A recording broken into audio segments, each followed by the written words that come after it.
Daily current news में आज का हमारा विषय है चर्चा में एयर कंडीशनिंग के लिए नई गाइडलाइंस। सबसे पहले देख लेते हैं पूरे एपिसोड में किन किन मुद्दों पर बात करेंगे। जानेंगे चर्चा में क्यों, संबंधित प्रमुख बिंदु को, भारत कूलिंग एक्शन प्लान या ICAP के बारे में और अंत में देखेंगे एक अभ्यास प्रश्न को। तो चलिए शुरू करते हैं। हाल ही में केंद्र सरकार ने AC यानी एयर कंडीशनिंग के तापमान को लेकर एक नई गाइडलाइंस जारी करने का निर्देश दिया है।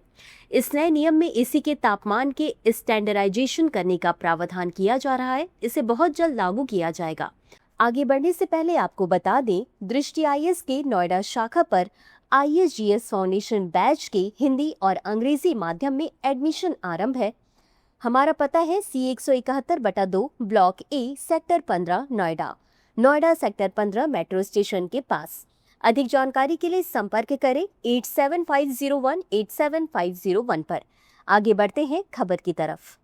अब AC का तापमान 20 डिग्री से और 28 डिग्री तक रहेगा, यानी ठंडक के लिए 20 डिग्री से कम और गर्मी के लिए 28 डिग्री से ज्यादा नहीं कर सकेंगे।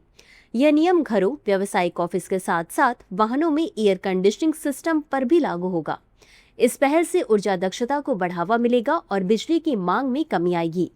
अन्य प्रमुख बिंदु।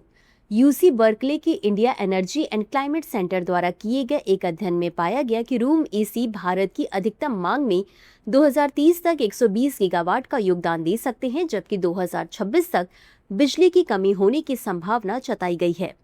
भारत में हर साल 10 से 15 मिलियन नए AC लगाए जाते हैं और अगले दशक में 130 से 150 मिलियन और AC लगाए जाने की उम्मीद है।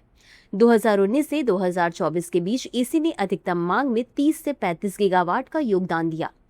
विश्व ऊर्जा आउटलुक रिपोर्ट के अनुसार भारत में AC की मांग 2050 तक 9 गुना बढ़ने का अनुमान है। भारत में AC की मांग 2010 से तिगुना हो गई है। कूलिंग की मांग पहले ही भारत की कुल बिजली खपत का लगभग 10% जिम्मेदार है। अब जान लेते हैं भारत कूलिंग एक्शन प्लान या ICAP के बारे में। इसे भारत की बढ़ती कूलिंग आवश्यकताओं को पूरा करने और सतत विकास लक्ष्यों के साथ संरेखित करने के लिए शुरू किया गया था। इस योजना का उद्देश्य निम्नलिखित कदमों के माध्यम से 2037 से 38 तक कूलिंग मांग में 20 से 25% की कमी लाना है।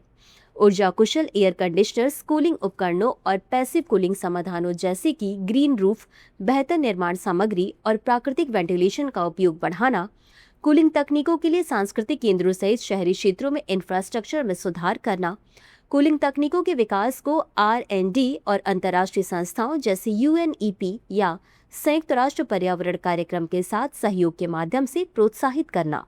इसी के साथ अंत में देख लेते हैं आज के अभ्यास प्रश्न को। UC बर्कले के India energy and climate centre के अध्ययन के अनुसार रूम एयर कंडीशनर से 2030 तक भारत की अधिकतम मांग में कितना योगदान मिलने की उम्मीद है? A 80 gigawatt, B 100 gigawatt, C 120 gigawatt या D 150 गीगावाट। इस प्रश्न का उत्तर कमेंट बॉक्स में जरूर दें। अभी के लिए बस इतना ही। धन्यवाद।